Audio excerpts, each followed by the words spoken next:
So I had to come all the way to Lakewood train station to charge my phone and put out these videos of them having gang members coming into these malls where I'm going to.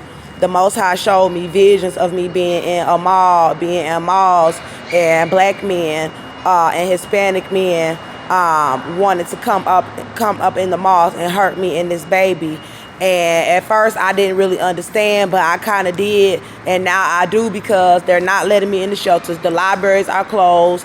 They're trying to say I'm loitering if I'm charging my phone anywhere. So they shut down the restaurants to where I can't go in and sit down and eat places. Most places, there's only a few places that are open, to go in and dine. So I felt comfortable going in a mall and being in there and eating in the food court and charging my phone. And God was showing me, yeah, but they gonna be having these black men coming up in there trying to fight you and the baby. And that's what they've been doing. So I had to come over here to this train station. Okay, so I'm gonna tell y'all what they're trying to stop me from being able to put out. So I put out the evidence part 1, I put out the evidence part 2, part 3, and part 4.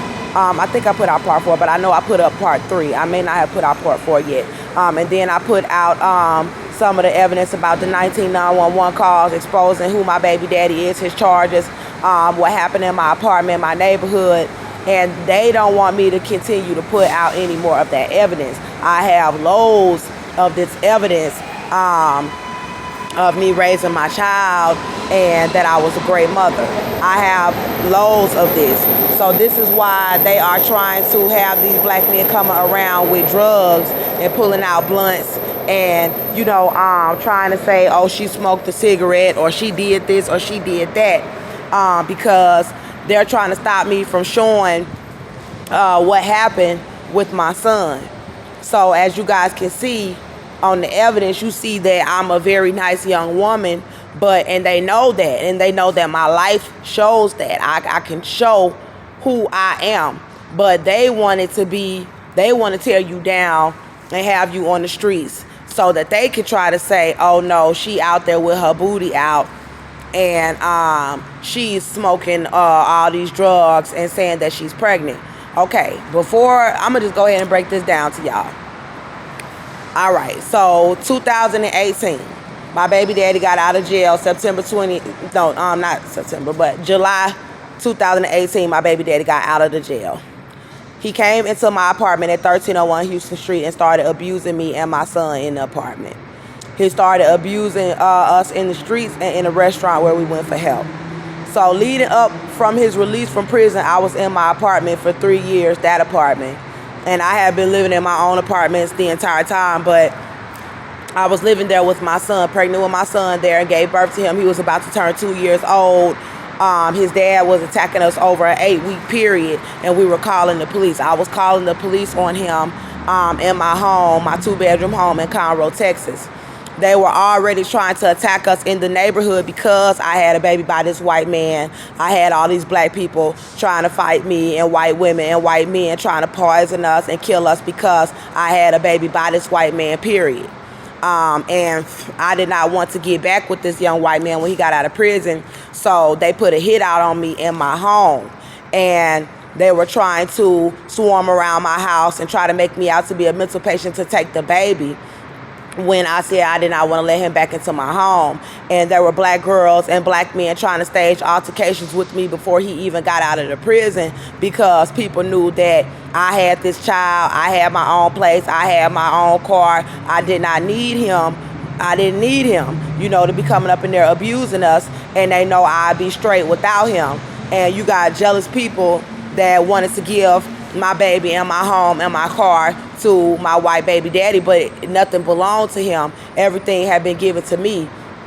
And this is what I talk about, jealousy, because my rent was paid every month. My car was paid off. My child was well taken care of. There was a refrigerator full of food. I looked good. I was a great mom. My child looked good, and they were jealous.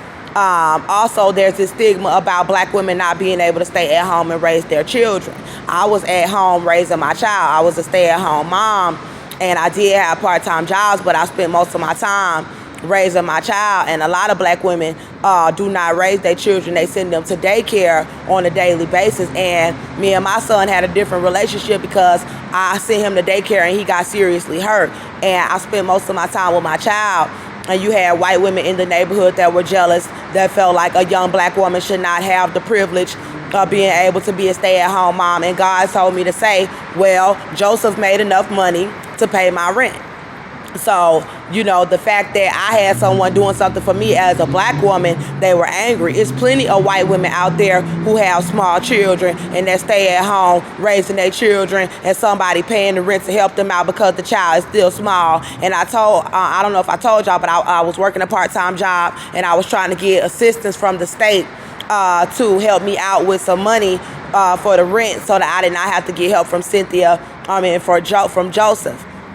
So I had to put him on child support, his dad, Austin, while he was in prison in order for the state to help me. This is what the state told me. And when I told Austin's mother, Cynthia, that I would have to put Austin on child support in order for me to get my independence from them, she told me not to do it and to allow them to keep paying it because Austin would not be able to afford to pay back child support. I should have just put him on the child support as a mother because now they're using litigation abuse to try to say that I was not paying my own rent. And this was because she did not want me to be able to leave this young man with my child and get away from this abusive situation. So when he got out of prison, he was abusing me and the boy, and I shot him in the leg. So they lied about the police report. This happened September 18, 2018. I was pregnant by him because he got out in July. I was pregnant by him. And they lied about the police report. They lied about the witness. They lied about the 911 calls. They lied about everything and brought me into the jail with racist white girls trying to fight me. Then they put me in a cell in the back of the jail. And I kept telling them that I was pregnant and that I felt the baby moving in me, and they were lying, trying to get a conviction and trying to murder me in the jail for this young white man.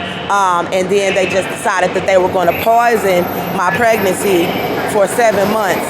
Out of the 10 months that I was there, they were poisoning my trays, trying to murder me, and I couldn't eat the food, and I lost 50 pounds in the cell. They took me to 13 court dates, about 13 court days, strapping chains around my belly and shackles on my feet. You're not supposed to do that to a pregnant woman. And they were denying me medical care while I was in there starving because the trays were poisoned and the drinks were poisoned.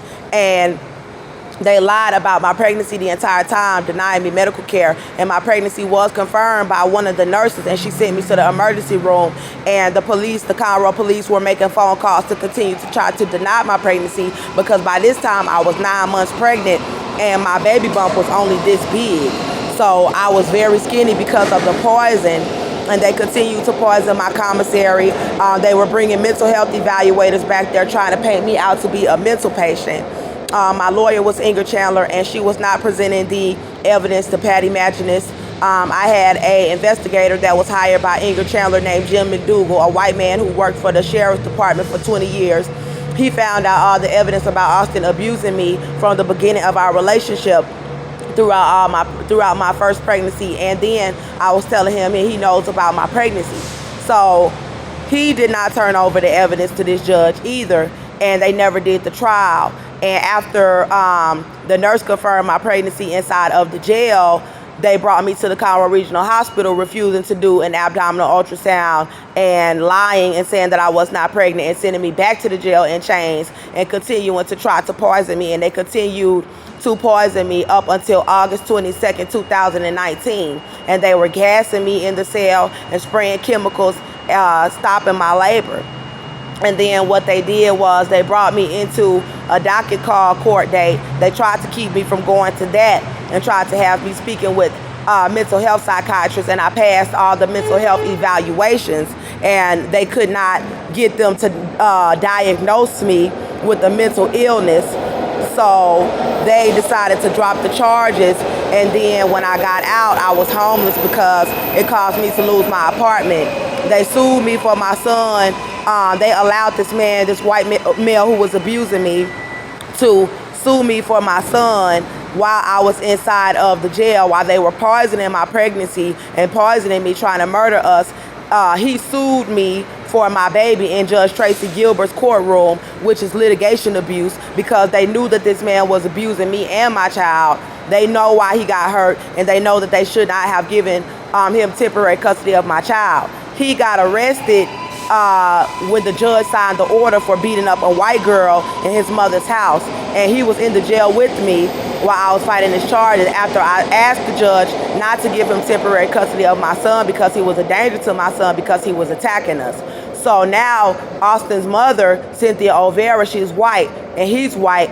She steps into the situation to try to ask for temporary custody of my son because now we both were incarcerated because Austin was abusing me and this white girl. So now they have me in there trying to poison me and kill me and murder me, knowing that he's abusing me and my child and another woman, and that he's in there getting charges for abusing us. And then they're back there trying to kill me because I'm black, you know, and then trying to kill my baby and lie and say that I was not pregnant. And there was all these nurses involved, all these black officers, all these black people. All my family knew that I was back there, that he was abusing me. The entire country knew the evidence, but they decided it'd be best to just kill this African-American woman because we worship white people in this society. So we don't want no problems with these white people. We don't want these white people trying to go to war with us because she done shot a white man, and we know how racist they are. They was threatening to kill all the black people in America because one white man got shot who was abusing a pregnant woman and a child, and they had the witness, they had the 911 calls, they had his arrest history, they knew that he was abusing us. I was calling 911 several times in my home. They refused to get him out of my home because they had conspired to try to give this young white man my apartment and my child and my car by trying to kill us in order to give it to him, because it was my apartment. That's what God said. That's her apartment. It was my home. The car was given to me when I was 5 months pregnant. I drove the car for almost 3 years. You know, Cynthia said she was going to put the car in my name because I told Cynthia, if you're going to try to dangle this vehicle over my head, I said, then just take it. And she was like, no, I'm not going to take it. I'll put it in your name. But then when I got my job and I asked her to put the car in my name, she would not put it in my name and kept making excuses. And then the car, they started rigging the car to make the car break down. They were denying me HUD. They had these entire operation going to try to keep me from being independent, to get away from this abusive white man with my child. And people felt like, oh, because he's white, you know, we're going to try to do whatever for this white person. Who cares if he's abusing her and this baby? We're going to cover all of that up for this white person. And that's what they're doing. So when I got out, they refused to allow me. I got out August 22nd, 2019. They had abused my pregnancy the entire time that I was locked up and stopped my labor. And then I'm out here. I was out there on the streets of Texas in Montgomery County with the Montgomery County police swarming around trying to find a reason to pick me up. And they had got criminals to pick me up and bring me into their homes and start to try to fight me in their homes, knowing that I'm pregnant. And then they got them to try to do credit card fraud. They tried to get them to get me on drugs. They tried to get them to sex traffic me. And these guys were getting charges dropped and warrants dropped. And they decided to make this a national thing and shut down the country just to kill one black woman because I'm pregnant. And that's why they're trying to stop me from putting out the evidence of where I lived in Conroe, Texas, how long I lived there, what were me and my child doing during the time frame while this young white man was in prison, what happened when he was released from the prison, who saw what happened, who was a witness to what happened, who did I tell, who poisoned me, who denied my pregnancy, who brought me into their homes, who tried to fight me when I got out of the jail. That's why they're trying to kill this baby, because all the information is getting out that they have been abusing me. You can look on my page and see them sticking their dogs out to attack me, people trying to run up on me and fight me. And so, I mean, come on now. And God was saying that Cynthia should have never tried to keep my son from me. So I went to my sister's house, and she knew that I needed to get my son back because I was not guilty. I raised my son. So if you charge me for defending us and you drop the charges, then my family should have been there for me to be like, okay, we know you're going to get your son back. And my sister made a comment talking about, oh, I didn't know you was going to get your son back. How you didn't know that I was going to get my son back? You know that I took care of my baby in my house, and you know my baby was not taken by no CPS, and you know that my white baby daddy got out of prison and was hurting me and my boy, and you know that I protected us and I went to the county jail for it, and you know that they tortured me in my pregnancy in the county jail and denied it, and then I got out and came to your house and I needed to get my baby back, and you opened up your mouth to me and said, oh, you didn't know I was going to get my son back. How you didn't know I was going to get my son back? You got to give a mother back her son. I was protecting my baby and I was protecting myself. So when I get out of that jail, I'm supposed to be able to go stay at my family house with their support. Like, yeah, we know that he was abusing my sister, and we know that she needs to get her baby back because the only reason why her baby was taken from her at the scene where he was abusing her and her boy, and she went to jail for it. Otherwise, she had custody of her child. So ain't no you gonna be in cahoots with nobody to give them my baby when the charges is dropped. And that's what my family did. Talking about get up out of that, talking about she was finna move and downsize to have me on the streets before the final trial for me to get my son back, because while I was locked up, they gave Cynthia Olvera, my white baby daddy who was abusing us, his mother temporary custody because he was abusing a white woman and went to jail while I was in there from him abusing me and my son. So instead of them just telling the truth about it all and saying, let's help Andrea get her apartment back, or let's let her go into a shelter and then get a job and get on her feet so she can get her boy back, they all decided we're not going to let her into the shelter. We're going to have her on the streets. We're not going to let her in her house. We're going to torture her up in our house and try to paint her out to be a crackhead, prostitute, mental patient, so that we could let Cynthia Olvera keep her son, because Cynthia Olvera know her son was abusing me, and she know I was a great mom and I took care of my son, and she should have done something to help me, because it doesn't matter if your son is white. Your son was abusing his baby mama. You should have a heart and know that, okay, I didn't raise him. If you claim you didn't raise him to be abusive, any woman who really care about other women is going to step in and be like, you know what, my son was abusing her. He was abusing my child, my grandchild. She told the police not to help us when he got out of prison. I was calling the police on him, and I told her, she told me, don't call the police if he's abusing you. She said, I don't want him to go back to prison. Just call me and I'll try to calm him down. So I called her and I called Joseph and I asked them to get him out of my home, and they could not calm him down. And he continued to attack me in my house after he got out of prison, and I was calling the police, but the police did not want to help me because they wanted to try to give him my apartment and my house because they felt like his parents helped me to get that stuff throughout our relationship. So God was saying that these black women did not want me to have no support or no help from nobody for me and my child. So everybody else can get support and help. They all on Section 8 housing. They got their parents and people helping them out. People, my sisters and people that lived up in people's house, you know, their whole pregnancy. I didn't never live in nobody's house while I was pregnant. I lived in my own apartment while I was pregnant. Yeah, I had people helping me out with my bills, but I was still in my own house. I was pregnant in my own house. That was my first pregnancy. I ain't never been pregnant in my mama's house. I always had my own job. I got married young. I went to college. I kept a job. I kept a good life. So they over here trying to discredit my entire life and kill me to keep me from putting out the truth about my life, because they know that they should not have taken my son from me.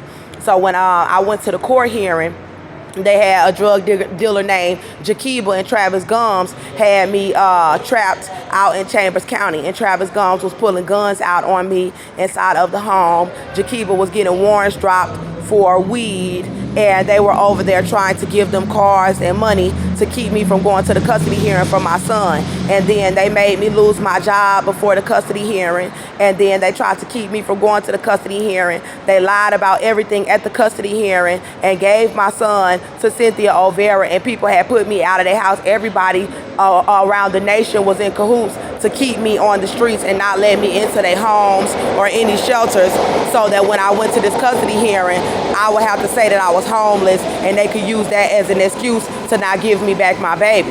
So now that I'm going off about it, they have continued to bring me up in their homes, trying to plot on us and trying to keep me from putting out the evidence about me as a mother, an African-American mother that was abused by a white man in my house, abused by a white man on my street where my apartment was, abused by a white man in a restaurant in my community with an apartment in my name.